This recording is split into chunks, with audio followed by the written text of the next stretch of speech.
ও সন্তানেরা, ওই মা বাবার চোখের পানি আর দোয়া ছাড়া তুমি পরীক্ষায় ভালো নাম্বার পাও নাই।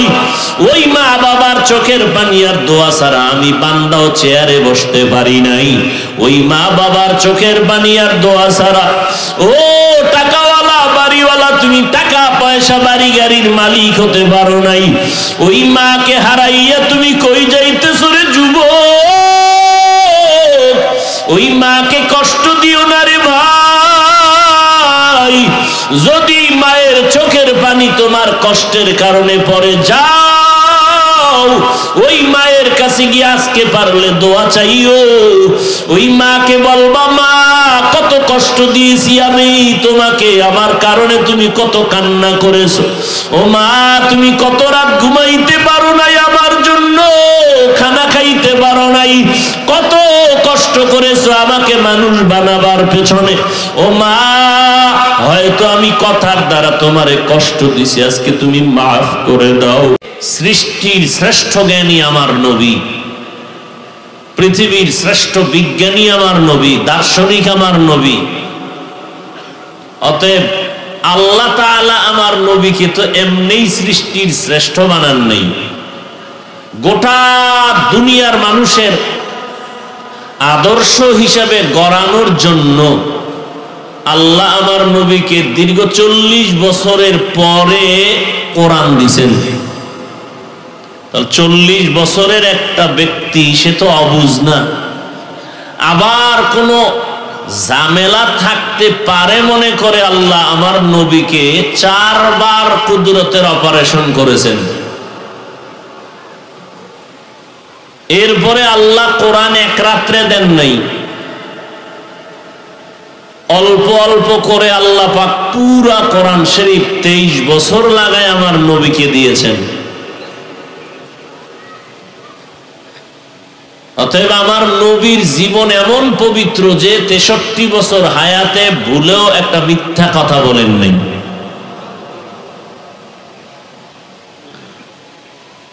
দুনিয়াতে ওই নবীর আদর্শকে বাদ দিয়া নতুন নতুন কিছু আদর্শ আর তরিকা এই জমিনে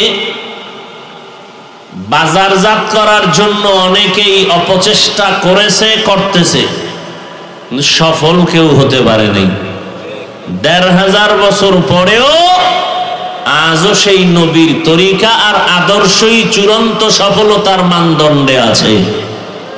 নবী চ্যালেঞ্জ করে গেলেন, قال النبي صلى الله عليه وآله وسلم تركت فيكم أمرين لن تضلوا ما تمسكتم بهما كتاب الله وسنة رسولي। ও দুনিয়ার উম্মত, আমি নবী বিদায় বেলা দুটো জিনিস তোমাদের মাঝে রেখে গেলাম। এই 2 জিনিস যদি আঁকড়াইয়া ধরে নাও, কশিন কালো তোমার ঈমান কেউ নষ্ট করতে পারবে না, বিপদগামী করতে পারবে না, লাইনচ্যুত করতে পারবে না যদি 2 জিনিস আঁকড়াইয়া ধরো। 1 নাম্বার আল্লাহর কোরআন, দ্বিতীয় হলো পয়গম্বরের আদর্শের সুন্নত। আল্লাহর কসম, বর্তমান দুনিয়াতে এত বিরোধী শক্তি ইসলামের বিপক্ষে, সব বেঈমানেরা চায় ইসলামের আলো যেন বন্ধ হয়ে যায়, মাদ্রাসা বন্ধ হয়ে যায়, কোরআনের আওয়াজ যেন বন্ধ হয়ে যায়। এর সাথে একদল মুসলমান নামদারি মুনাফিকেরাও তাল মিলায়, আছে না নাই? বেঈমানেরা তো চাই মাদ্রাসা না থাকুক, কোরআনের আওয়াজ বন্ধ হয়ে যাক, দাওয়াত ও তাবলীগ বন্ধ হয়ে যাক। এর সাথে একদল ইসলামের ব্যানারওয়ালা মুনাফিকরাও তাল মিলায়। মিলায় কি বলে? তাবলীগে গিয়া লাভ নাই, বলে না? বলে না? কওমি মাদ্রাসায় পড়ে কোনো লাভ নাই, ওয়াজের প্যান্ডেলে গিয়া কোনো লাভ নাই, খালি খালি লাভ নাই লাভ নাই। আচ্ছা লাভ নাই তো শুনলাম, আছে কোথায় সে ঠিকানা দিবা না, যে ওখানে যাও সেখানে লাভ, এটা কয় না। ওখানে যাইও না, লাভ নাই। তাবলিগে যাবা না, লাভ নাই। কওমি মাদ্রাসায় পড়বা না, কোনো লাভ নাই পড়ে। আচ্ছা কোথায় যাব বলো, ঠিকানা তো দিতে হবে। ঠিকানাও দিবা না, তাবলিগেও যাইতে দিবা না, তো চাও কি? কি যে চাই তাই বুঝি না। বড় কঠিন বিষয়। বর্তমান দুনিয়াতে ঈমান নিয়ে মর্ম পড়ে বেঁচে থাকাই কঠিন।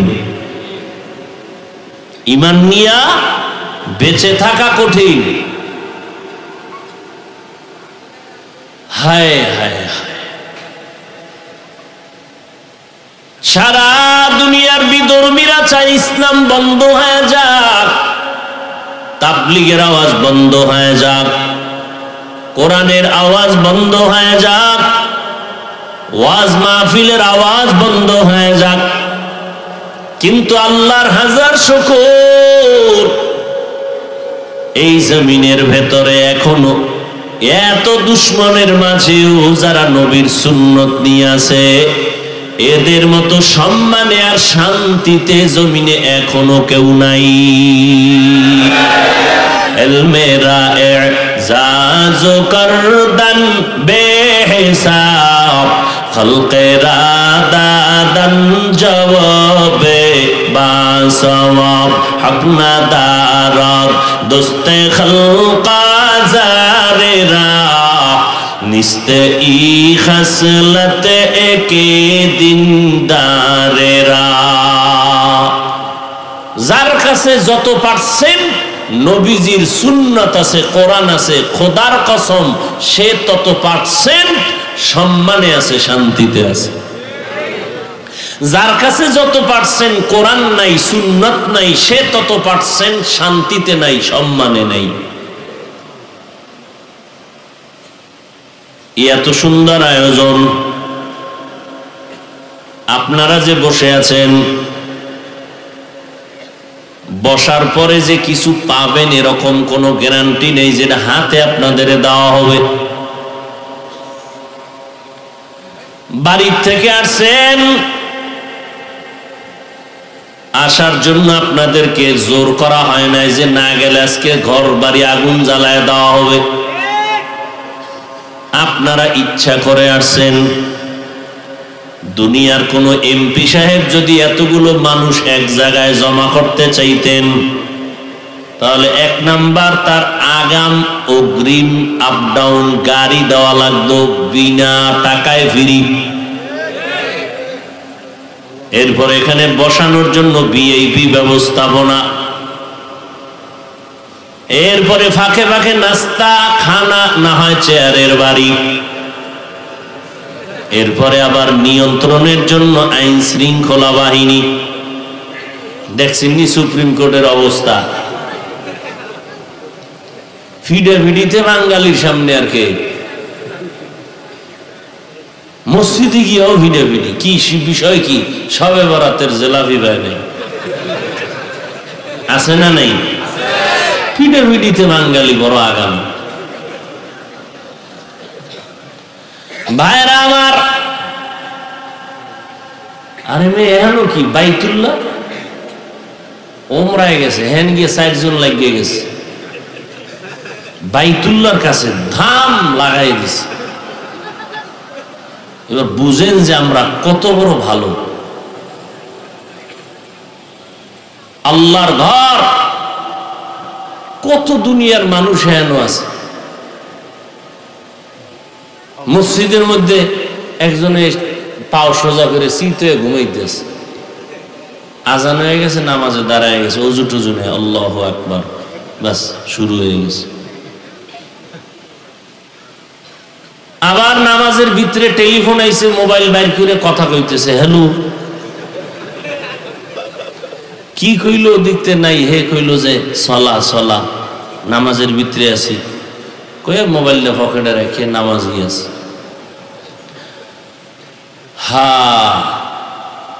একজনে হাত সাইডে দিয়ে খারাইছে, কেউ বুকে, কেউ নাবির নিচে, আবার কেউ সেজদায় যাওয়ার আগে পকেট থেকে একটা কি জানি বাইর করে কপালের তলে দিছে। কি খুঁজে দেখলাম যে এটা একটা কাঠের টুকরা। বিষয় কি? কয় যে ইবলিস সেজদা দিয়া জমিন নাপাক করছে, তো এই জন্য কাঠের টুকরায় সেজদা দেয়, জমিনে দেয় না। এত ফেরকা বাইতুল্লাহ মদিনায় কোনো আওয়াজ নাই, কিলাকিলি নাই। বাঙালি ঢুকছে, কিলাকিলি শুরু হয়েছে। আমাদের মসজিদের ভিতরে এখন কিলাকিলি, ঝগড়া খারে কর। কেউ যে আমার মুয়াজ্জিনের মারে, আমার সোনার বাংলার ইতিহাস, পরে গিয়ে আমার মা ফোসায়। শিয়ালের হাতে মুরগি আমানত দিলে যা হওয়ার কথা, আমাদের সমাজে ধর্মের চাবি একটা সুদখোরের হাতে দেওয়ার কারণে তাই হচ্ছে।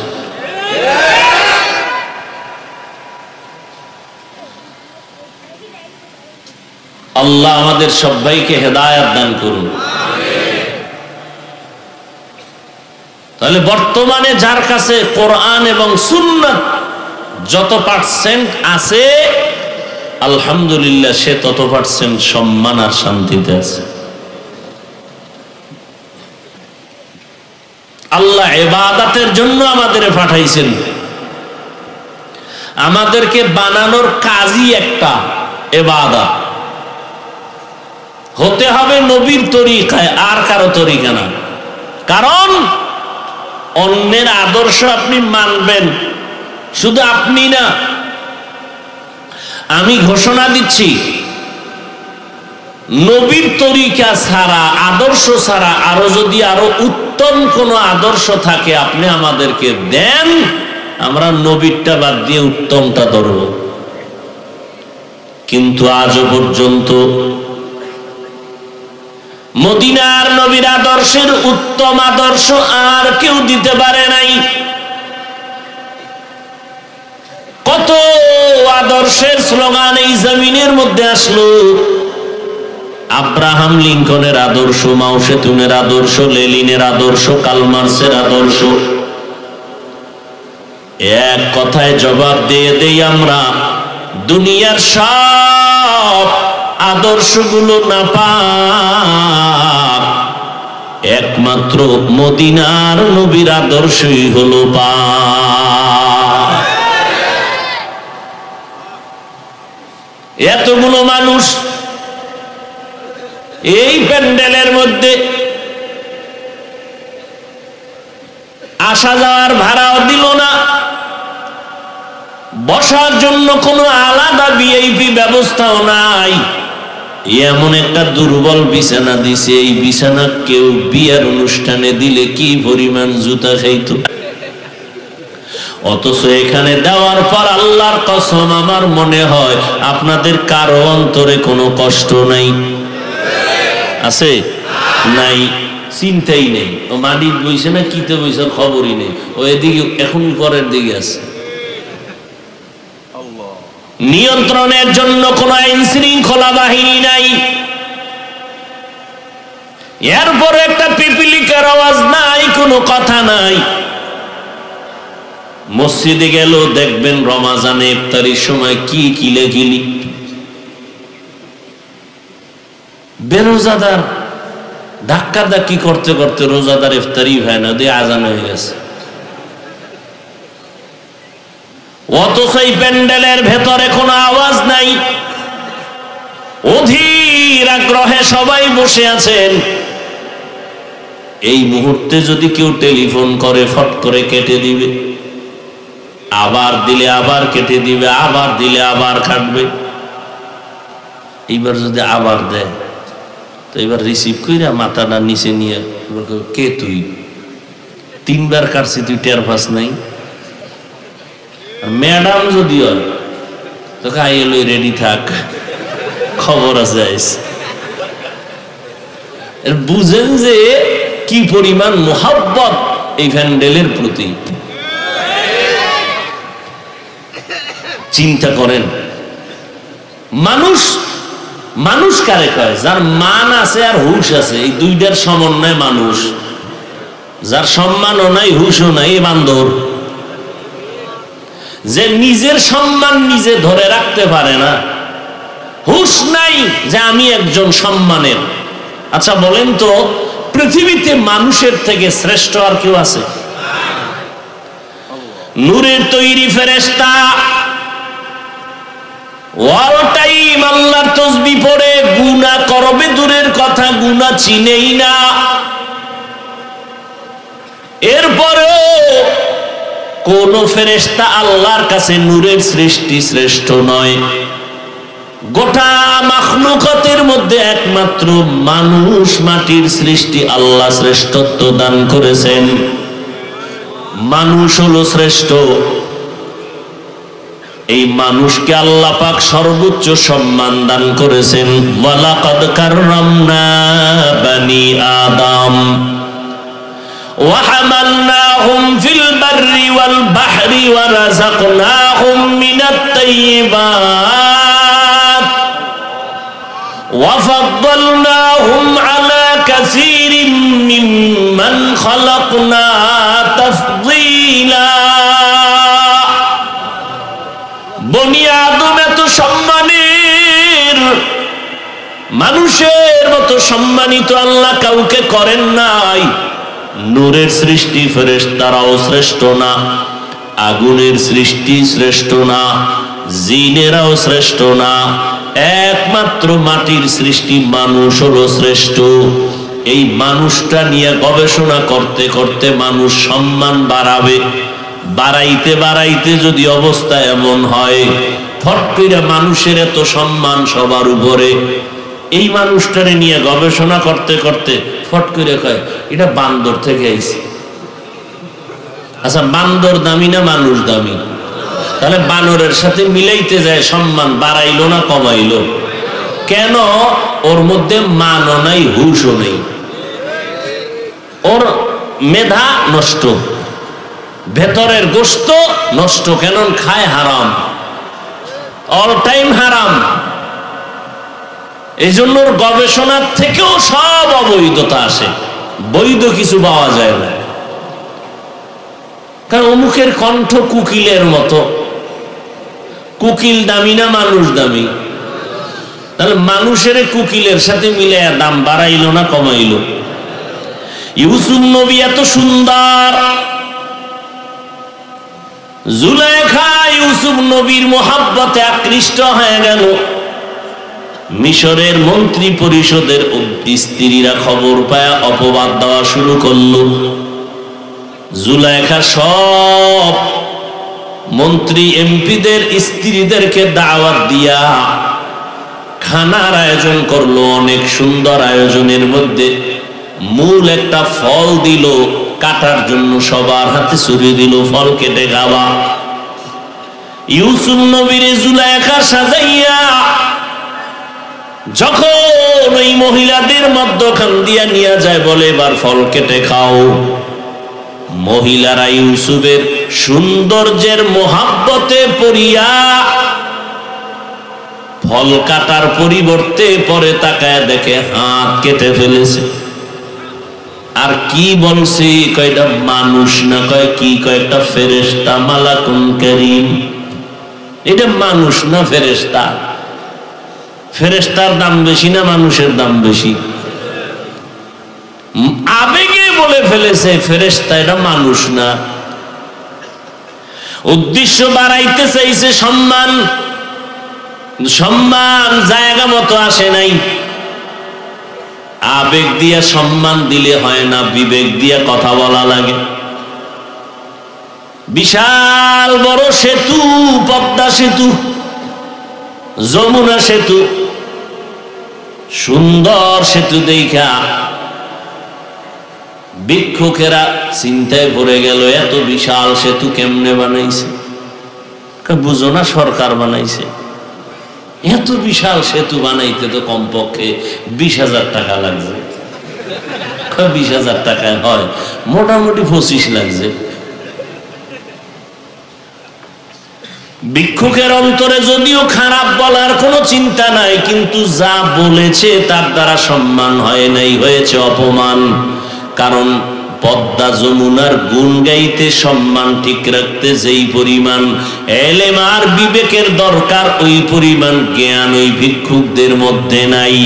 মানুষ এত দামি, ওই মানুষের বানরের সাথে মিলাইয়া এত সম্মানের স্লোগান দিতে চায় কেন? এর দ্বারা তো সম্মান হয় নাই, হয়েছে অপমান। কারণটা কি? মানুষের কোন ধারায় কথা বললে সম্মান বাড়বে, এই পরিমাণ জ্ঞান ওই নাস্তিকদের মাথার ভেতরে না। ভাইরা আমার, আল্লাহ মানুষকে শ্রেষ্ঠত্ব দান করেছেন, এবং এই মানুষের ভিতরে আমার সর্বোচ্চ সম্মান আমার নবীর।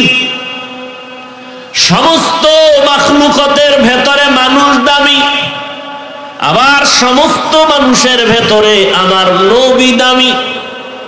ফলাফল কি বের হলো? সমস্ত মাখলুকাতের মধ্যেই আমার নবী দামি, নবী আমার শ্রেষ্ঠ, ওই নবীর উম্মতেরা শ্রেষ্ঠ, ওই নবীর আদর্শ শ্রেষ্ঠ। আমার নবীর আদর্শ এতটাই পাক, যেই নবীর 63 বছরে একটা মিথ্যা কথা বলেন নাই। এমন একজন নেতার নাম বলো রে বাবা, যেই নেতা মিথ্যা কথা বলে না। মিথ্যা কথা বলে না মানে 20,000 টাকা লাগবে বইলে টেলিফোন করছি, আধা ঘন্টা পরে দে, মোবাইল বন্ধ। আর 1.5 দিনে খুঁজে পাইনি, এদিকে তো আমি বেউস, ফট কইরা ঢুকছে। কি ব্যাপার, আপনি ফোন বন্ধ রাখলেন কেন? আমি তো বেকার হয়ে গেলাম, টাকা লাগবে, আপনি কই আছেন? ঘরের মধ্যে বয়ে, আমি জমিনেই নাই। এই মিথ্যা কথার প্রচারণা, প্রবঞ্চনা আর মিথ্যা কথার গোডাউন মানুষকে বেশি মিথ্যা কথার সাপ্লাই দেয়। বর্তমানে এই জমিনে ইন্টারন্যাশনাল গজবের মোবাইল। আপনি ঠিক কর, পরে ঠিক হইবে, আগে হইব না। এই পরিমাণ মিথ্যা কথার চর্চা হয় মোবাইলের দ্বারা। মা বাপ সন্তানের সাথে মিথ্যা বলে, সন্তান মা বাবার সাথে মিথ্যা বলে। আল্লাহ মাফ করে দেন। এমন কিছু বাবারে দেখলে এত লজ্জা পাই, এত ঘৃণা আসে, যে নিজ হাতে সন্তানগুলোকে জবাই করতেছে ছুরি ছাড়া। সেদিন এক ছেলের নিয়ে এসে দোয়া চায়, হুজুর কি কথা হয় না, বয়স কত, 2 বছরের উপরে, কথাই কয় না, জিগাইলে 2-1টা কয়, সমস্যা কি? পরে তো আমি বুঝি রোগ কি, মোবাইল চালাও না, মোবাইল দিছো না এই ছেলেরে? কহা মোবাইল দিলে মোটামুটি ঠিকঠাক থাকে, মোবাইলের মধ্যে পড়ে থাকে। এই নতুন এই একটা গজবের রোগ, বাচ্চাদেরকে মোবাইল দিয়া দিয়া বাচ্চাদের জবানকে বন্ধ করে দিছে। অনেক জায়গায় খবর পাইতেছি, সন্তান কথা বলা শিখছে না, কথাই কয় না। ওই আমাকে বরিশালে একজন খবর কইল, শুধু মা বাপ জিগাইলে নো নো, এই নো শিখছে মোবাইল দেখে দেখে, এই শব্দ একটাই বলে। তাহলে এই বাপ মা গুলো কত বড় নিকৃষ্ট মা বাবা, যে সন্তানকে জীবন নষ্ট করে মা বাপ হইয়া সহজ। ওদিকে মায়েও মোবাইল নিয়ে ব্যস্ত, সন্তানেরও মোবাইল একটা দিয়ে দিছে, সন্তানের যে কথা শিখান লাগবে খবর নেই।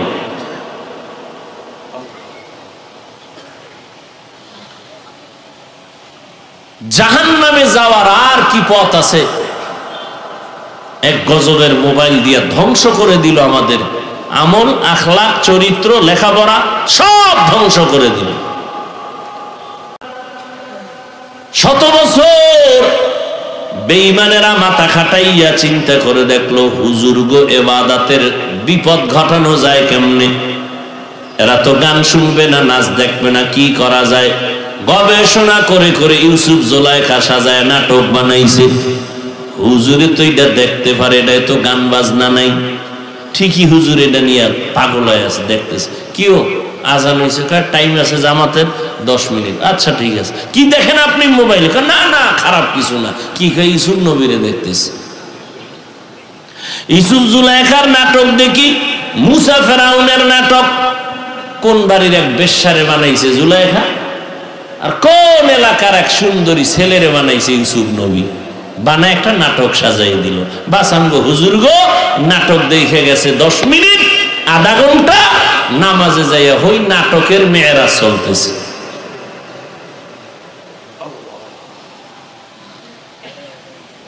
হায় হায় হায়।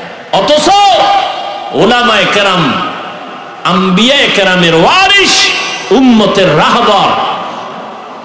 আমি আমার মাদ্রাসায় বলি, আমাদের আসাতাজায়ে কেরাম, শিক্ষক যারা অল্প বয়সে, আমি বললাম সাবধান, আপনি হাঁটতেছেন চলতেছেন, আপনার খেয়াল করতে হবে পিছন থেকে কেউ না কেউ আপনাকে অনুসরণ করতেছে। আপনি কেমনে হাঁটেন, কেমনে বসেন, পানি কেমনে পান করেন, ছাত্ররাও আপনাকে ফলো করে, অন্য উম্মতেরাও ফলো করে।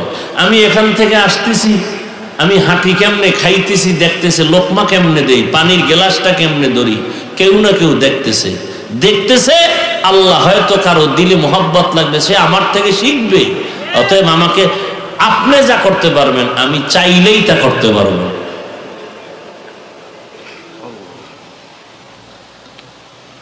হ্যাঁ, বড় কঠিন কথা। আল উলামা ওয়ারাসাতুল আম্বিয়া, উলামায়ে কেরাম আম্বিয়া কেরামের ওয়ারিস, টাকা পয়সার ওয়ারিস না। লা ইউয়ারিসু দিনারা ওয়ালা দিরহামা। উলামায়ে কেরাম নবীর ওয়ারিস, তবে টাকা পয়সার ওয়ারিস না।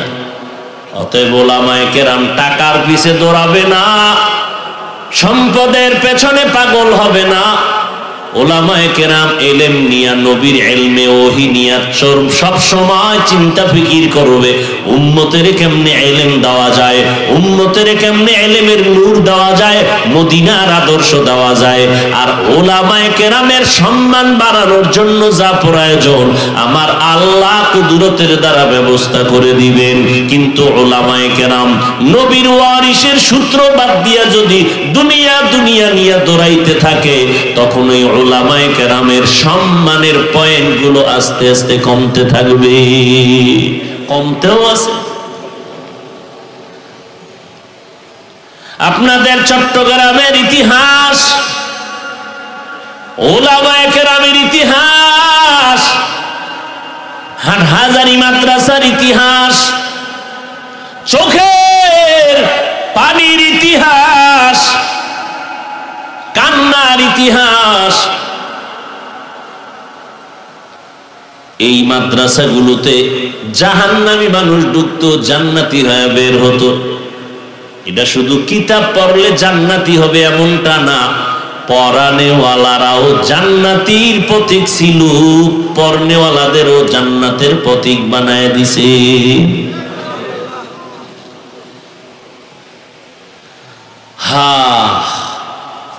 আমার নবী, যার কোনো তুলনাই নেই, সেই নবী ইবাদতে কাটায় দিলেন। কি পরিমাণ ইবাদত করলেন! কোরআন শরীফ খুঁজো, আল্লাহ তাআলা মুসা নবীকে নাম ধরে ডাকলেন, ওয়া মা তিলকা বিয়ামিনিকা ইয়া মুসা। ইব্রাহিম নবীর নাম ধরে ডাকলেন, ওয়া নাদাইনাহু ইয়া ইব্রাহিম কদ সাদ্দাকতার রুইয়া ইন্না কাযালিকা নাজজিল মুহসিনিন। ইসমাঈল নবীর নাম ধরে ডাকলেন, দাউদ নবীর নাম ধরে ডাকলেন, সুলাইমান নবীর নাম ধরে ডাকলেন। কিন্তু সারা কোরআন খুঁজে দেখবা, আমার নবীজির নাম আমার আল্লাহ একবারও কোরআনে ধরে ডাকেন নাই। কিন্তু নবীরে ডাকছেন এমন এমন শব্দ চয়ন করে দিছেন যেই শব্দগুলো বিশ্লেষণ শুধু তর্জমায় শব্দের হক আদায় হয় না, এক একটা শব্দ বিচক্ষণ শব্দ, বালাগাত ঢুকানো শব্দের ভেতরে। আল্লাহ পাক নবীর শানে এমন এমন শব্দ ব্যবহার করেছেন যেই শব্দগুলো বুঝার জন্য ব্যাখ্যা দরকার। এত দামি দামি শব্দ, ইয়াসিন, তাহা, ইয়া আইয়ুহাল মুজাম্মিল, ইয়া আইয়ুহাল মুদ্দাসসির, রাহমাতুল লিল আলামিন, খাতামুন নবিয়্যিন, ইন্না আরসালনাকা শাহিদা ওয়া মুবাশশিরা, ইন্না আ'তাইনাকাল কাউসার। আমার নবীকে সুন্দর সুন্দর শব্দ শব্দ ধরে ডাকছেন, কিন্তু আল্লাহর নবীর জীবনে দুইটা বড় সফর হয়েছিল। একটা সফর দুঃখের সফর, আর একটা সফর ছিল সুখের সফর। গত মাসে অথবা অন্য কোন মাসে ওলামায়ে কেরাম বলেন রজবে মেরাজ হয়েছে, এটা কেউ বলেছেন, কিন্তু অনেক উল্লেখযোগ্য ওলামায়ে কেরাম ঐতিহাসিকগণ বলেছেন মেরাজের ঘটনা রজবে হয় নাই, অন্য মাসে হয়েছে। যাই হোক, মেরাজ তো হয়েছে। ওই মেরাজের বেলায় আল্লাহ তাআলা কোরআনে আয়াত নাজিল করে বলেন সুবহানাল্লাযী আসরা বিআবদিহি লাইলাম মিনাল মাসজিদিল হারামি ইলাল মাসজিদিল আকসা। আমার নবীরে কোরআনে নাম ধরেন নাই, তবে দামি দামি শব্দ দরিয়া ডাকছেন, কিন্তু মেরাজের বেলায় আমার আল্লাহ নবীরে কোনো দামি শব্দ বলে ডাকেন নাই। বলছেন আমার বান্দাকে আমি মেরাজ করাইলাম, আমার বান্দাকে সফর করাইলাম। বান্দা বললেন এমন একটা সাধারণ শব্দ, আমরাও বান্দা, হিন্দুরাও বান্দা, বৌদ্ধরাও বান্দা, নবীও বান্দা। এইরকম একটা সাধারণ শব্দ কেন বললেন? আমার নবীও বান্দা, আমরাও বান্দা, এত সাধারণ শব্দ কেন? বলে এই শব্দটা দিয়ে আল্লাহ পাক কঠিন কঠিন তিনটা কারণ উল্লেখ করেছেন, কঠিন তিনটা সমস্যার সমাধানের ইঙ্গিত করেছেন শুধু এই শব্দের মাধ্যমে। দুনিয়াতে যত বান্দা আছে আল্লাহ মানুষ বানাইছেন ইবাদতের জন্য। কি জন্য? না বিড়ি টানার জন্য? একমাত্র ইবাদত। আর ইবাদত যারা করে তাদেরকে বলে আবদ বা আবেদ।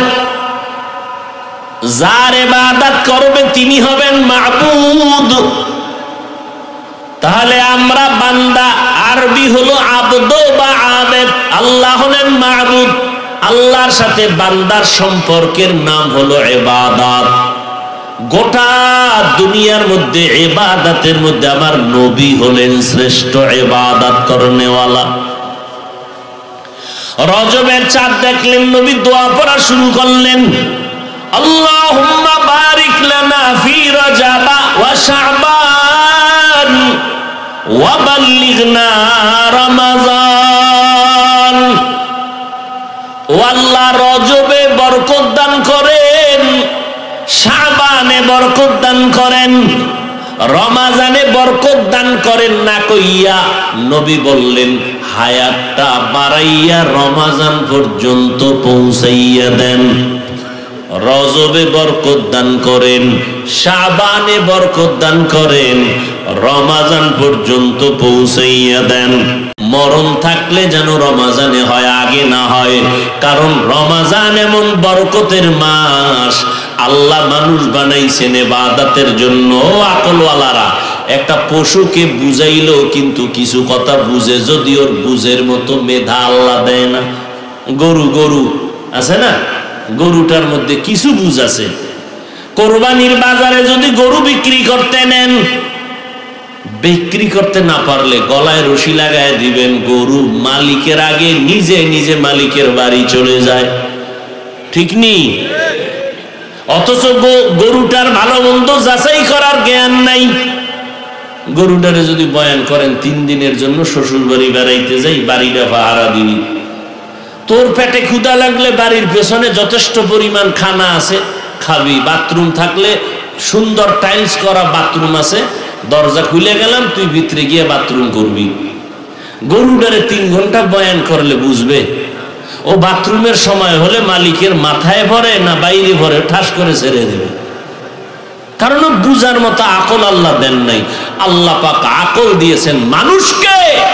ও মানুষ, একটু চিন্তা করো, আল্লাহ মানুষ বানাইছেন ইবাদতের জন্য, আর কোন কাজের জন্য বানান নাই। আপনার আমার কাজ হলো ইবাদত করা। ইবাদত মানে সারাটা রাত্র জায়নামাজ বিছাইয়া তাসবিহ টানবেন, সারা দিন রোজা রাখবেন। একজন সাহাবী এইভাবে নবীর কাছে বলতেছিলেন, আমার নবী কয় কি চাও? কয় বিয়ে শাদী করব না, শুধু আমার মালিকের নিয়ে আমি ভাববো। নবী কয় আমার থেকে তুমি বড় বুজুর্গ হয়ে গেছো? না, আমি তো এত বড় নবী, এত বড় রসুল, আমি তো বিয়ে করলাম, আমার তো সন্তান আছে, আমি তো বাজার করি, আমি তো বাজারে যাই। নবী বাজারে যাইয়া ঘরের বাজার নিজে মাথায় করে নিয়ে যায়, হাতে করে ঘরে নিয়ে যায়।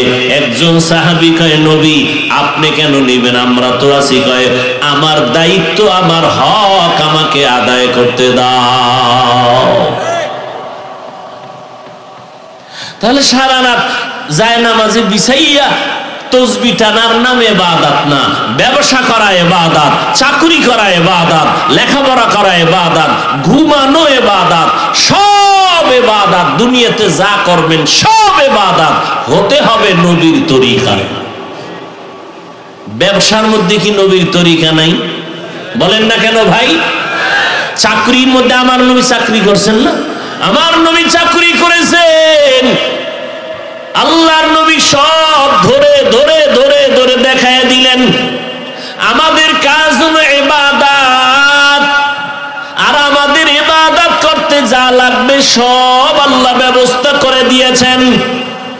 আমাদের খানার দরকার আল্লাহ দিয়েছেন, আমাদের পানির দরকার আল্লাহ ব্যবস্থা করে দিয়েছেন, আমার আপনার জন্য আলোর দরকার, সূর্য দিয়ে আলোর ব্যবস্থা করে দিয়েছেন। ও ভাই, ভালো করে বুঝেন, আল্লাহ তাআলা আপনার আমার জন্য বাতাসের দরকার ব্যবস্থা শুধু করেন নাই, ফ্রি দিলেন। ফ্রি আপনার পানির পিপাসা লাগছে, দোকানে গিয়ে বলবেন ভাই 1 গ্লাস পানি দাও। 1 গ্লাস নাই তো কি, একটা বোতল আছে, 10 টাকা দিয়ে কিনে নাও। আর আল্লাহ আপনারে পানি দিছেন, কোনো বিল নেই, ফ্রি। সরকার এটারে পাইপ লাগাইয়া তাই মাসে মাসে বিল দাও। আল্লাহ সূর্যের আলো দিছেন ফ্রি, মানুষ এটারে দইরা মেশিনের মধ্যে ঢুকাইয়া এবার ঘরের মধ্যে একটা আলো জ্বালায় মাসে মাসে বিল দাও। দিবা না, তার কাটা। আল্লাহ বলেন আমার কোনো বিল লাগবে না, ফ্রি দিলাম। তোমার শ্বাসকষ্ট, হসপিটালে গেছো, অক্সিজেনের পাইপ লাগাইছো, 2 ঘন্টা পরে বলে কম্পিউটারে এই পরিমাণ বিল আসছে, দাও। আল্লাহ কয় ও বান্দা দেখ, যত বাতাস লাগবে আমি ফ্রি দিয়ে দিলাম। ও বান্দা তোর খানার জন্য যা প্রয়োজন ফ্রি দিয়ে দিলাম, পানি দিলাম ফ্রি, বাতাস দিলাম ফ্রি, কোনো বিল নাই। এত কিছু তোরে দেই কেন জানো? আমার কোনো ছেলে নাই যে আলাদা আদর করবো, আমার কোনো স্ত্রী নাই আলাদা মহব্বত করবো। আমার জিন্দেগির আমি আল্লাহর জন্য একমাত্র মহব্বতের বস্তু তোরা বান্দা বান্দি। তোরা ছাড়া আমার আপন কেউ নাই। মানুষ আমি আল্লাহর আপন,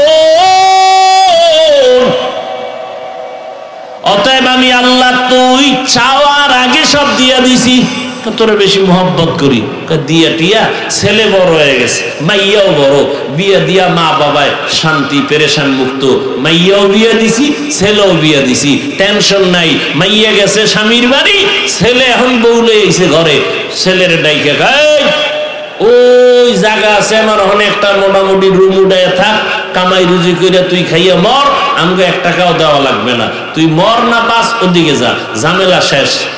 আল্লাহ কয় এই বান্দা, তোর যা দরকার অগ্রিম দিয়া আমি আল্লাহ ঘুমাই নাই। লা তাখুযুহু সিনাতুন ওয়ালা নাওম, ঘুমাই তো নাই, ওই বরং প্রতিদিন গভীর রাতে যখন আসমান ঠান্ডা, জমিন ঠান্ডা, নীরব, নদীর মাছ ঘুমায়, পশু পাখি ঘুমায়, ঘরের মানুষ ঘুমায়, ওই সময় আমি আল্লাহ প্রতিদিন রাতের বেলা প্রথম আসমান আসমানে এসে আমি বান্দার কি দরকার দেওয়ার জন্য আসি, আরো লাগবে নি বল, চাবি দিয়ে দিব, নেওয়ার জন্য আসি না, দেওয়ার জন্য আসি। অতি গভীর হয় রজনী যখন নীরবে প্রভুর নাম জপিও তখন, প্রভুর করুণা যদি পাইবারে চাও গভীর রাতে উঠে প্রভুর গুণগান গাও। এমন একটা রাত নাই যে রাতে আল্লাহ আসে না। গভীর রাতের শেষ ভাগে আমার আল্লাহ প্রথম আসমানে আসেন, বান্দা কি প্রয়োজন বল।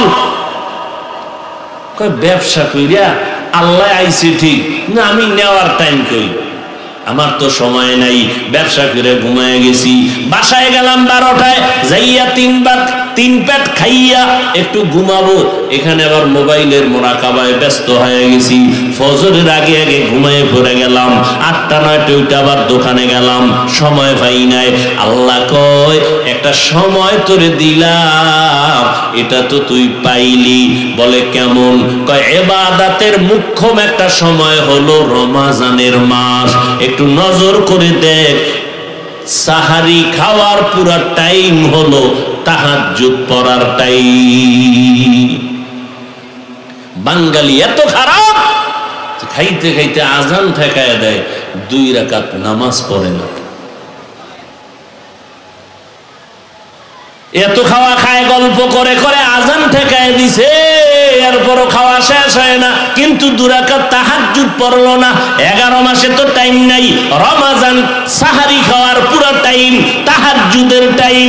2 রাকাত নামাজ পড়ে যদি আল্লাহর কাছে বলতে পারতাও, আল্লাহ আমার সন্তান কথা মানে না, তুমি সন্তানের বাধ্য করে দাও, আমার সন্তানের জবানে সমস্যা দূর করে দাও, আমার ব্যবসায় ঝামেলা সমাধান করে দাও।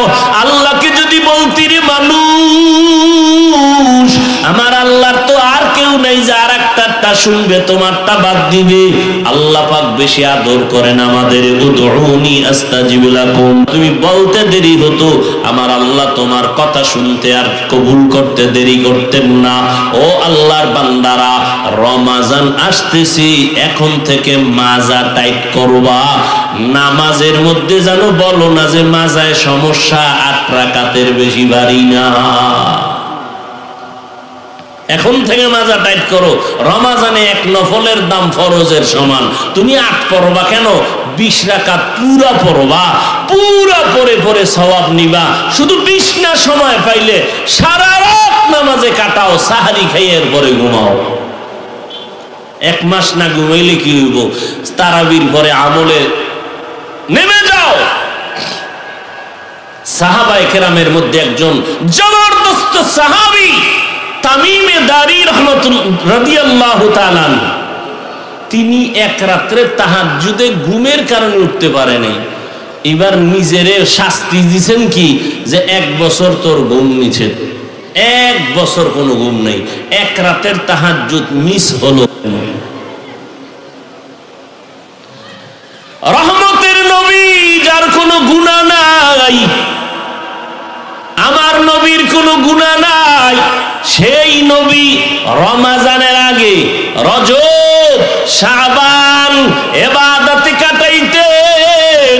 রমজান তো কোনো হিসাব নাই, নবী ইবাদত করতে করতে করতে করতে করতে করতে আম্মা জান আয়েশা রাদিয়াল্লাহু আনহা বলেন, হাত্তা তারিনা কদামা, নবীর কদম মোবারক ফুলে যাইতো দাঁড়াইয়া থাকতে থাকতে।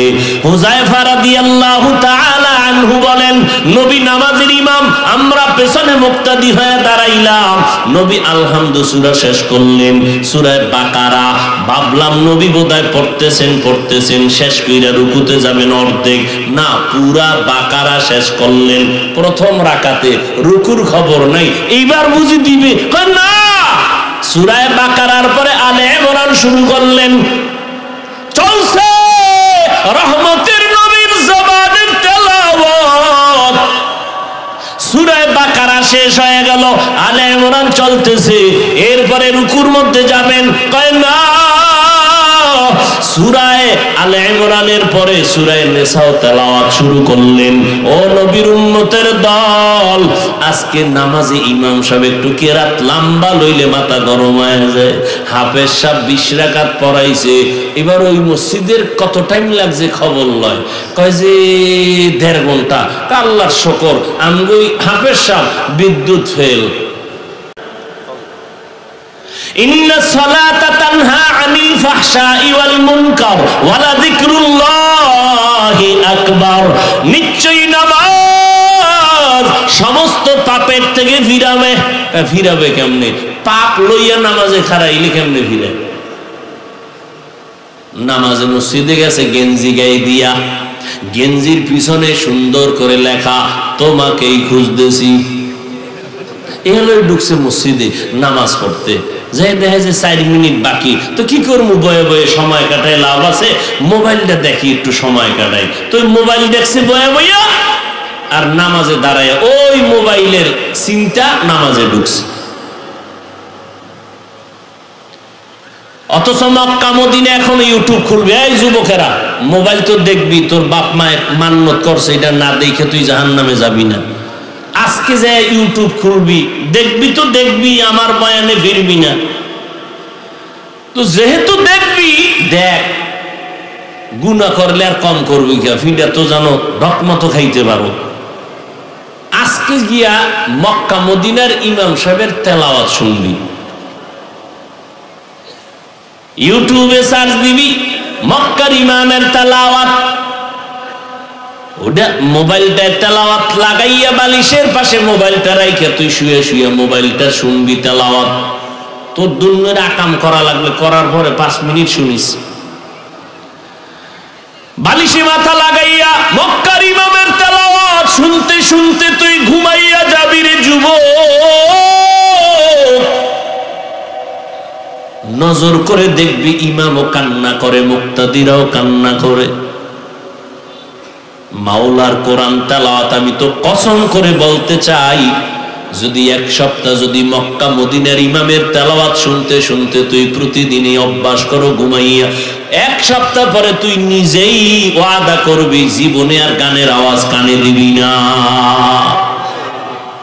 ঘুমের মধ্যে মরে না কেউ? তো তুই যদি আজরাইল আইসা রাইতে দেখে তোর কানের মধ্যে হিন্দি গানের তার লাগানো, কি পরিমাণ তোর কপালটা খারাপ হয়ে যাবে বল। হ্যাঁ, এই মোবাইলের কারণে মায়ের সাথে কি পরিমাণ খারাপ আচরণ করেছ রে যুবক সন্তান। এই মোবাইলের মায়ায় পড়িয়া বাবার টাকা চুরি করছো, মায়ের টাকা চুরি করেছ। এই মোবাইলের কারণে শিক্ষকের সাথে বেয়াদবি করেছো। এই মোবাইলের কারণে কত জনের সাথে অপরাধমূলক আচরণ করেছো। ও আব্বা জানেরা, ও পর্দার আম্মা জানেরা, অনুরোধ করে বলে গেলাম, যদি ভালো সন্তানের মা বাবা হইয়া কবরে যাইতে চান, পায়ে হাত রেখে বলে যাব, সন্তানটাকে কখনো শিশু অবস্থায় মোবাইল হাতে দিবেন না। কপাল পুড়ে যাবে, সন্তানেরটা ভরার আগে আপনাদেরটা পুড়ে যাবে। এই অপরাধ করিয়েন না, নিজের হাতে সন্তানের জীবনটা নষ্ট করিয়েন না।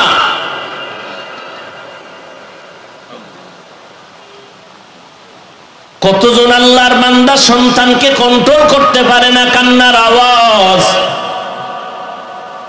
ও আল্লাহর বান্দারা, ও পর্দার আড়ালের আম্মা জানেরা, ও বৃদ্ধ বাবাজি, ও যুবক, আমি বলি না আপনারা আমাদের মতো হুজুর টুপিওয়ালা পাগড়িওয়ালা হয়ে যান। স্কুলে পড়েন, কলেজে পড়েন, চাকরি করেন, ব্যবসা করেন, রমাজান একটা বরকতের মাস, একটা নফল আমলের ফলাফল একটা ফরজের সমান। একটা ফরজ আমল করবেন 70টা ফরজের সমান। ওই যা রমাজানে জাহান্নামের দরজা বন্ধ, জান্নাতের দরওয়াজা খোলা। ও আল্লাহর বান্দা, শয়তানের পায়ে শিকল লাগায় বান্দা, এরপরেও বান্দা তুমি রমাজান পাইয়া যদি আল্লাহর মোহাব্বতে ইবাদত না করো, 6 বছর থেকে রোজা ছাড়ি নাই। আর আপনাদের সন্তান 8 ক্লাসে পড়ে, বয়স কত? 20-এর উপরে উঠে গেছে, এরপরও রোজা রাখে না। আম্মা জান ভোর রাত্রে কয়, আব্বা উঠ, একটু সাহারি খেয়ে দুই একটা রোজা রাখ। আব্বাজান ধাক্কা দিয়ে কয় খবরদার রোজা রাখাইও না, আমার বাবার চেহারা নষ্ট হয়ে যাবে। ওই আব্বাজানকে বলবো বাবা আপনার সন্তান রোজা রাখলে চেহারা নষ্ট হয়ে যাবে, এই ভয়ে রোজা রাখাইলেন না, অথচ মোবাইলের দিকে সারা রাত্র তাকাইয়া কবিরা গুনাহ করে করে চেহারা যে নষ্ট করলো। বলো বাবা এই চেহারা তুমি কোন মেডিসিন দিয়া ভালো করবা? সারাটা রাত কবিরা গুনাহ করেছে মোবাইলের দিকে তাকাইয়া তোমার সন্তান, ওই ঘরে রহমত আসবে কিভাবে? ঘরে আগুন লাগবে না তো লাগবে কি? কিডনি নষ্ট হবে না তো কাটতে হবে। আল্লাহর নবী বড় দোয়া করেছেন, রমজান পাইয়া যারা গুনাহ থেকে নিজেকে বাঁচাইতে পারে না, আল্লাহ কয় তার উপরে ধ্বংস। জিবরাইলও বলেছে ধ্বংস, নবী বলেন আমি আমিন বলিয়া সমর্থন দিলাম, সে ধ্বংস হয়ে যা। ও আল্লাহর বান্দারা এখনো সময় আছে, তৈরি হয়ে যান। আর এক সপ্তাহ বলতেও বাকি নাই, একটা রোজাও যেন ভাঙ্গা না যায়। অনেক নিমক হারাম আল্লাহর দুশ্মনেরা কয় গ্যাস্ট্রিক বেড়ে যাবে, অথচ আমি কিতাব দেখলাম স্বাস্থ্য বিজ্ঞানীদের থিওরি এই রোজা শুধু সওয়াব না, বরং এই রোজা রাখা পাকস্থলী, পেট, লিভারকে সুস্থ রাখার একমাত্র মেডিসিন রোজা। হুজুর গোনা মানবা না, তোমাকে প্যান্ট শার্ট টাইওয়ালা গবেষকরা যা কইছে নাও মানবা না, তা তুমি তো মানুষই না। ওই নাস্তিকরা যে বান্দর কইছে সে বান্দরই। হুজুর গোনা মানবা না, কারণ সত্য হইলেও মানবে না কিছু মুসলমান। কেন? হুজুর গোনা মানতে গেলে একটু ছোট হওয়া লাগে, হুজুর গোদারে ছোট হইবে কার? এইরকম কিছু মানুষের মন আছে যে না হুজুর গোদারে ছোট হওয়া যাবে না। তো হেগো লাইনের কেউ কইলে এবার মাথা নত করে দেয়, আসলে হইতেও পারে। তাহলে তুমগো লাইনের গবেষকদের গবেষণা, রোজা শুধু সওয়াব না, রোজা হলো পাকস্থলী, লিভার, তোমার হার্টকে সুস্থ রাখার একমাত্র মাধ্যম হলো রোজা। এই রমজানের বড় আমল রোজা, দ্বিতীয় রাতের বড় আমল তারাবির নামাজ, এরপরে বড় আমল ইফতারি সামনে নিয়ে দোয়া করবা। আর একটা বড় আমল ভোর রাতে সাহারি খাওয়ার টাইম তাহাজ্জুদ পড়বা কমপক্ষে 2 রাকাত।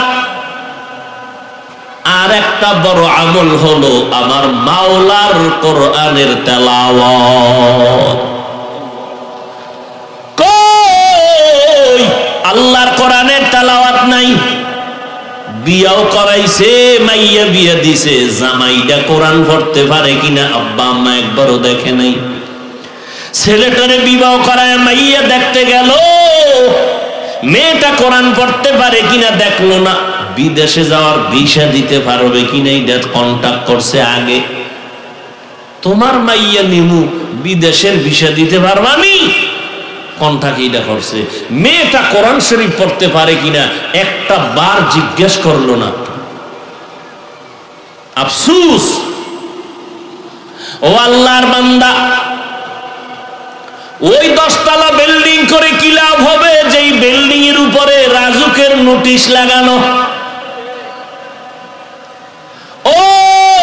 ওই ফ্যাক্টরি করিয়া কি লাভ হবে যেই ফ্যাক্টরির উপরে দুর্নীতি কমিশনের স্লিপ লাগানো, চিঠি লাগানো?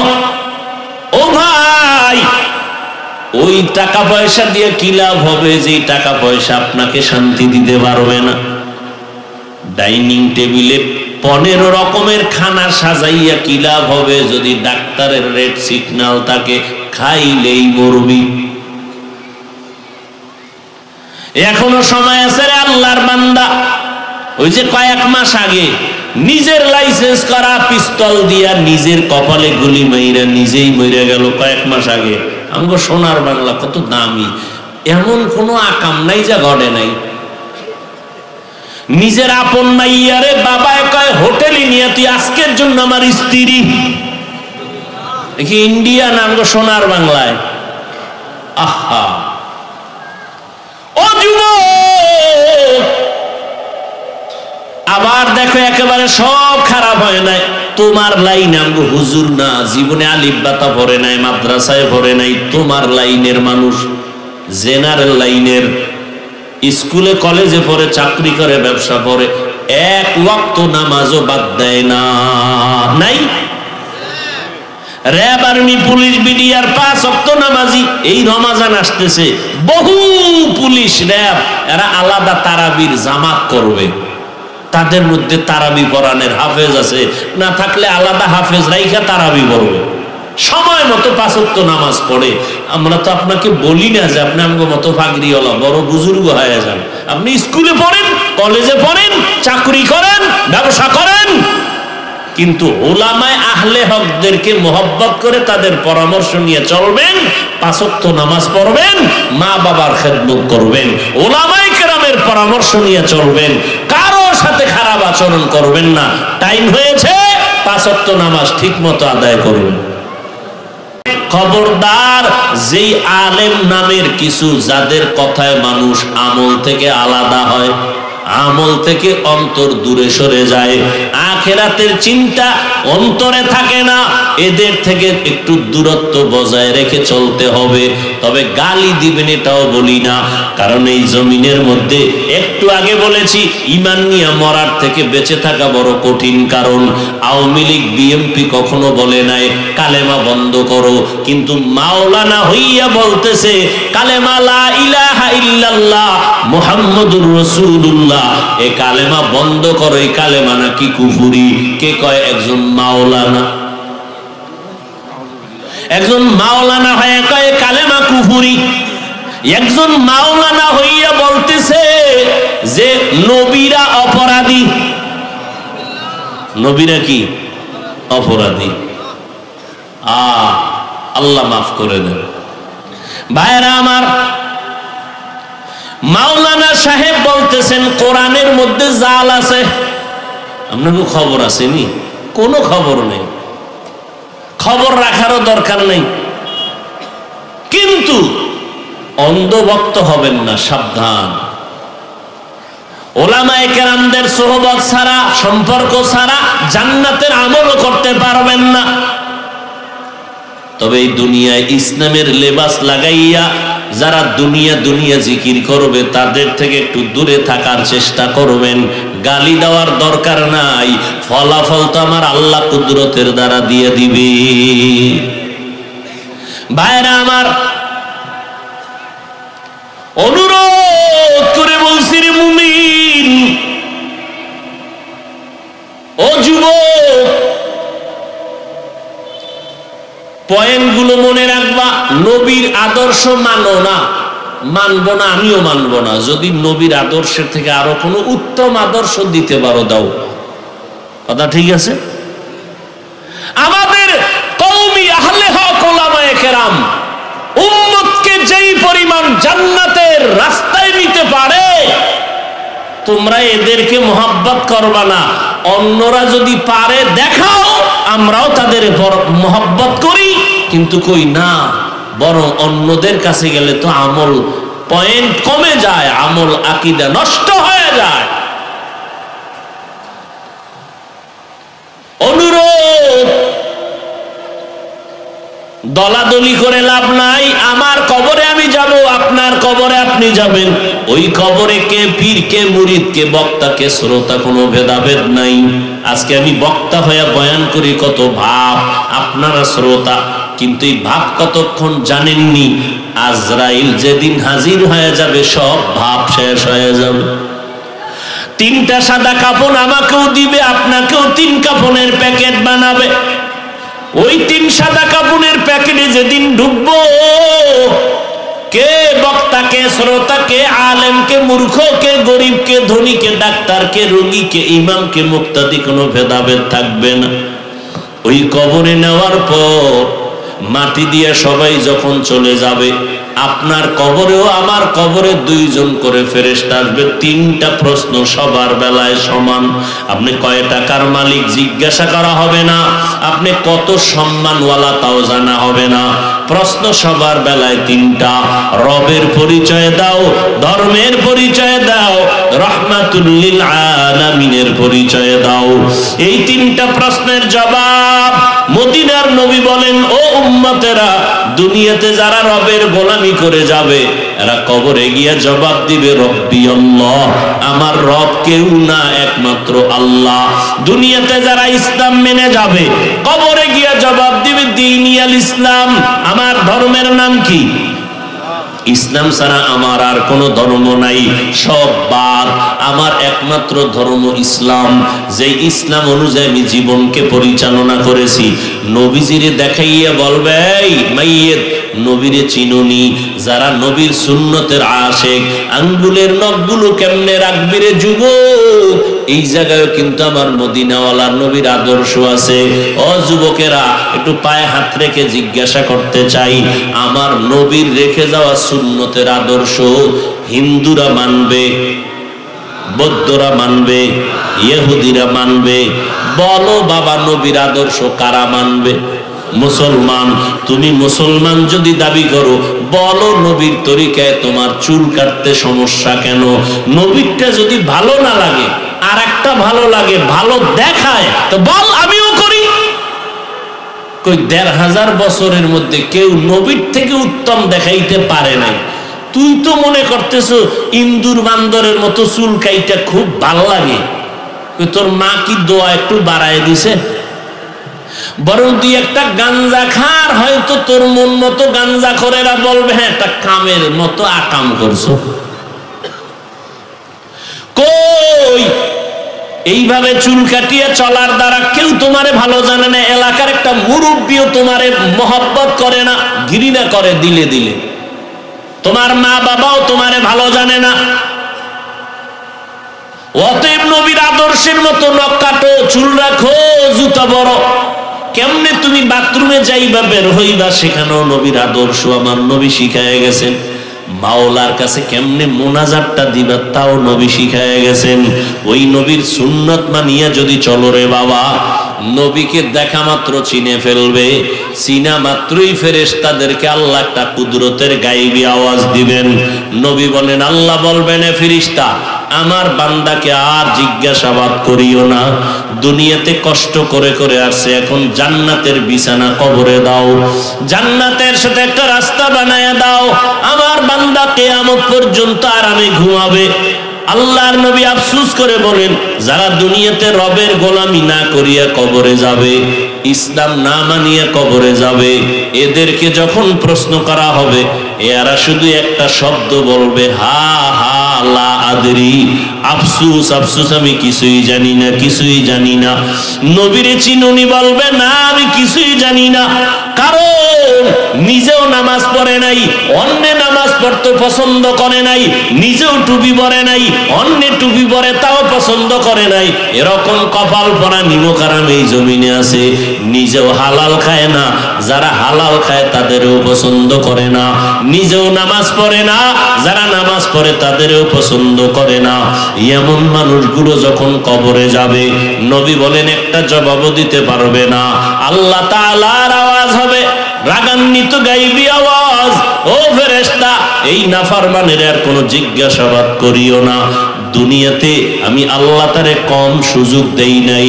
আমার দেওয়া সূর্যের আলো, চাঁদের আলো, আমার দেওয়া পানি বাতাস ভোগ করিয়া, আমার দেওয়া জমিনের ফসল, গাছের ফল, নদীর মাছ খাইলো, এত বড় নিমক হারাম, একবারও আলহামদুলিল্লাহ বলে নাই। আমি আল্লাহর হুকুম মানে নাই, নবীর তরিকা মানে নাই। ওলামায়ে কেরামরা কত পায়ে ধরে ধরে নামাজের কথা বলতো, নামাজ পড়ে নাই, বরং ওলামায়ে কেরামের বিরোধিতা করত। ও ফেরেশতা, এই নাফরমানের জন্য এখনই কবরের জাহান্নামের বিছানা দাও, জাহান্নামের সাথে রাস্তা বানাও। একটা না, দুইটা না, 70 থেকে 99 সাপ কবর আসবে। ও আল্লাহর বান্দারা, ওই কবরের একটা সেকেন্ডের জন্য আযাব সহ্য করা যাবে না। আল্লাহর নবী বলেন, সর্বশেষ আমার আল্লাহ রাগান্বিত একটা কুদরতের আওয়াজ দিবেন, ও কবরের মাটি, এই গুনাহগার নাফরমানকে দুই পার্শ্ব থেকে জোরে জোরে চাপ দাও। এত জোরে চাপ দিবে পাজরের হাড় চুরমার হয়ে যাবে। ও আল্লাহর বান্দারা, কবরের আযাব বিশ্বাস করো না। আল্লাহর ওলি বলতেন, ও দুনিয়ার মানুষ, কবরে যদি তোমরা মনে করো আযাব হবে না, তাহলে তুমিও নাজাত পেয়ে গেলা, আমিও নাজাত পেয়ে গেলাম। কিন্তু কবরে গিয়া যদি দেখো গুনাহগারের জন্য আযাব, বলো বাবা তখন তোমার কি উপায় হবে, আমার কি উপায় হবে? এরপরে তো হাসরের মাঠের আরো কঠিন হালাত।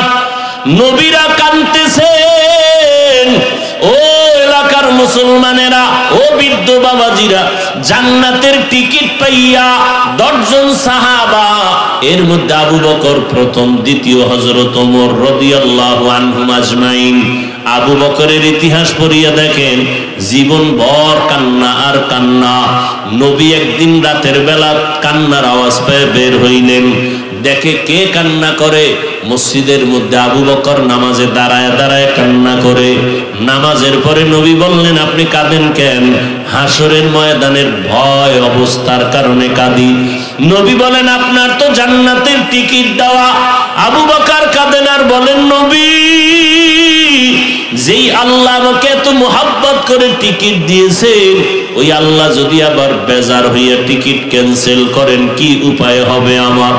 রমজান মাস শেষ, ঈদের দিন সবাই ঈদের নামাজ পড়িয়া আনন্দ করে বাড়ি বাড়ি যায়, কিন্তু হযরত ওমর দ্বিতীয় খলিফা দরজা তালা লাগায় কান্না করেন।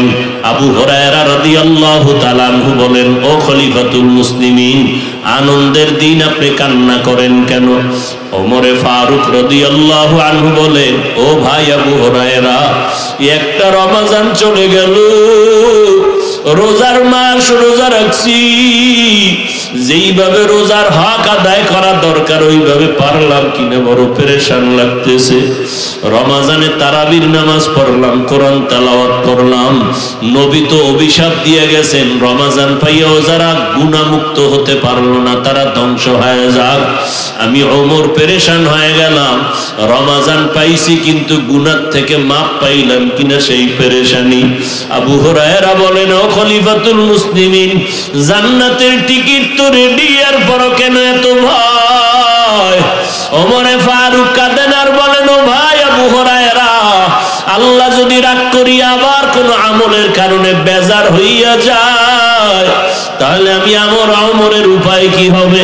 ও এলাকার যুবক, ও পর্দার আড়ালের আম্মা জানেরা, সাহাবায়ে কেরাম জান্নাতের টিকিট পাইয়া এত ইলম, এত আমল, এত তাকওয়া, এরপরেও যদি কান্না করেন, আপনার আমার কি পরিমাণ কান্না করা দরকার।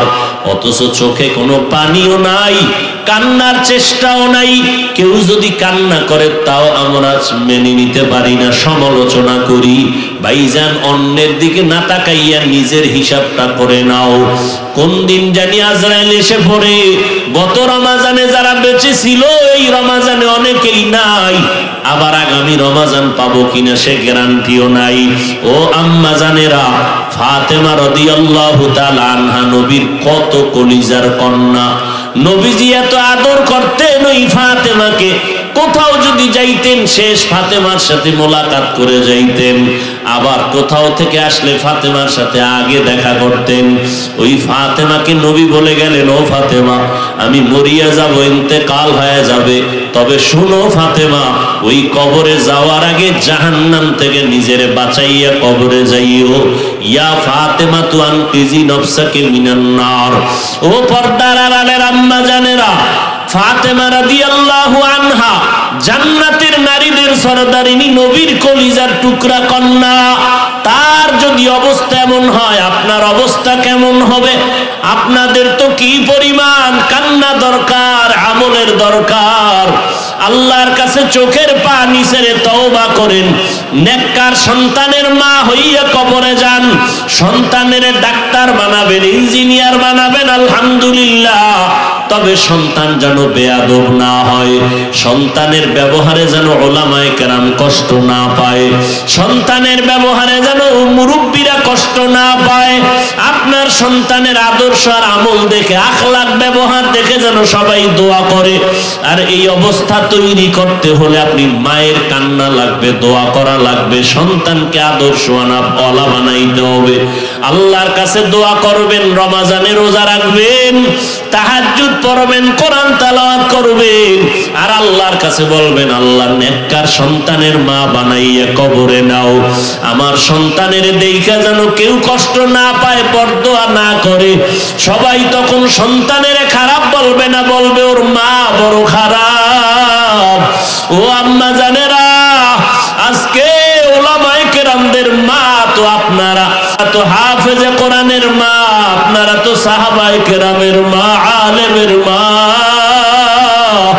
আরে আম্মা জান, মনটা কি চায় না একটা ভালো সন্তানের মা হইয়া কবরে যাবেন? আপনার সন্তান ডাক্তার হবে, কোরআন পড়িয়া পড়িয়া আপনার জন্য দোয়া করবে, নামাজ পড়ে পড়ে দোয়া করবে। ও আম্মা জান, সন্তান যদি লাইনে না থাকে, পায়ে ধরে হলেও বুঝাইবেন, আল্লাহর কাছে দোয়া করবেন। যতবার হুজুরদের কাছে দোয়া চান, এর থেকে আল্লাহর কাছে বললে সাথে সাথে কবুল হয়ে যাবে। আমরাও দোয়া করি, আপনারাও বেশি করে দোয়া করবেন সন্তানের জন্য। ও সন্তানেরা, ওই মা বাবার চোখের পানি আর দোয়া ছাড়া তুমি পরীক্ষায় ভালো নাম্বার পাও নাই।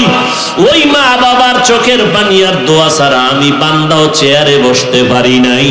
ওই মা বাবার চোখের পানি আর দোয়া ছাড়া, ও টাকাওয়ালা বাড়িওয়ালা, তুমি টাকা পয়সা বাড়ি গাড়ির মালিক হতে পারো নাই। ওই মাকে হারাইয়া তুমি কই যাইতেছো রে যুবক? ওই মাকে কষ্ট দিও না রে ভাই।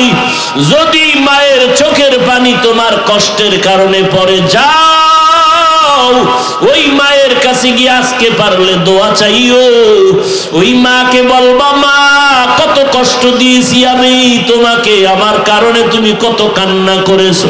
ও মা, তুমি কত রাত ঘুমাইতে পারো নাই আমার জন্য, খানা খাইতে পারো নাই, কত কষ্ট করেছো আমাকে মানুষ বানাবার পেছনে। ও মা, হয়তো আমি কথার দ্বারা তোমারে কষ্ট দিছি, আজকে তুমি মাফ করে দাও। আমার মাথায় হাত দিয়ে দোয়া করে দাও, আমি তোমার দোয়া ছাড়া সামনে আগাইতে পারবো না। যুবকেরা, ওই মা বাবার পারলে একটু দোয়া নিয়ে সামনে আগা। মোনাজাতের মধ্যে কত মানুষ কান্না করে, যুবকেরা কাঁদে, তোর চোখে পানি নাই কেন রে বাবা?